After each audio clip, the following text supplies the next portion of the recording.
Gas trouble அப்படி இப்படின்னு சொல்லி இது பண்ணிட்டாங்க.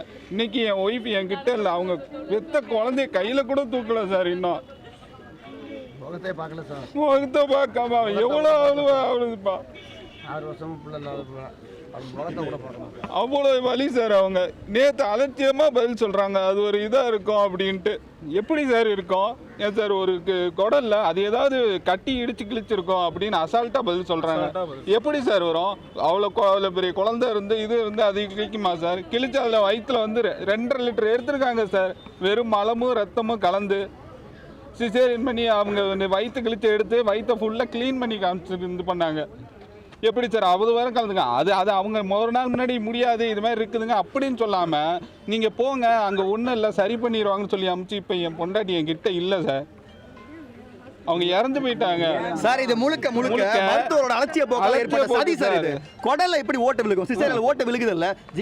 கேஎம்சில போய் ட்ரீட்மெண்ட் பார்க்குறோம், ட்ரீட்மெண்ட் பார்த்து ஓப்பனா ஸ்டேட்மெண்ட் கொடுக்க மாட்டாங்க. ஆமா முன்னாடி வந்தப்பே ஓட்ட இருக்கு அப்படின்னு சொல்ல மாட்டாங்க. சொன்னா என்ன சார்? சார் ட்ரீட்மெண்ட் தான் சார் பண்ண சொல்லி கேக்குறோம். இந்த ஆஸ்பத்திரிக்கு ஹெல்ப் பண்றாங்க சார் அவங்க. நீங்க பேசுங்க சார். ஏன் மாத்துறாங்க கேட்டா வென்டிலேஷன் இல்ல. ஒரு மகப்பேறு மருத்துவ சர்ஜரி அவங்க தான் சார். இந்த சர்ஜரி எல்லாம் நான் ஃபர்ஸ்ட்லேருந்து ஃபுல்லாக அவங்கள தான் பார்த்துட்டு இருந்தேன். சரிங்களா? எனக்கு அவங்கக்கிட்ட வந்து ரிப்போர்ட்டு 2 நாள் ரிப்போர்ட்லேயுமே எல்லாமே குறைஞ்சிட்டு வந்திருக்கு. அவங்க என்கிட்ட கொஞ்சம் கூட இன்டிமேஷன் பண்ணலை இதெல்லாம் குறையுது அப்படின்ட்டு. மூச்சு திணறல் வந்திருக்கு. கேட்டால் கேஷ் ட்ரபிள் கடைசி வரலும் இங்கேருந்து நான் போகிற வரலும் கேஷ் ட்ரபிள்னு சொன்னாங்க. காலையில் வந்து விக்னேஷ்னு ஒரு டாக்டர் சரிங்களா, அவர் தான் வந்து பார்த்துட்டு இது பண்ணார்.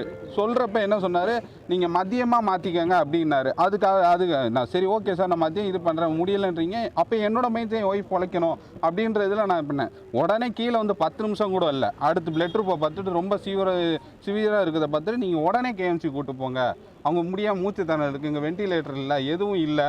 நான் என்ன பண்ணேன், எதுவும் இல்லாமல் எதுக்கு சார் இவ்வளோ பெரிய ஆஸ்பத்திரி? கடைசி நொடிகளையும் பணம் கட்டின பிறகுதான் இங்க இருந்து அனுப்பிச்சு விட்டாங்க. பணம் கட்டினேன் சார். நான் என் ஒய்ஃபை அவங்க கொண்டு வந்திருக்க அந்த டேபிள் எடுத்து சார் ஸ்லிப்பு கொடுங்க அப்பதான் பணம் ஏற்றுவேன் அப்படின்றாங்க. நான் அப்பயும் 50,000 பணம் கட்டி என் ஒய்ஃப் இங்கேருந்து கூட்டு போனேன் சார். சார் ஆரம்பத்துலேருந்து இங்கே தான் பார்த்துக்கிட்டு இருக்கிறோம்.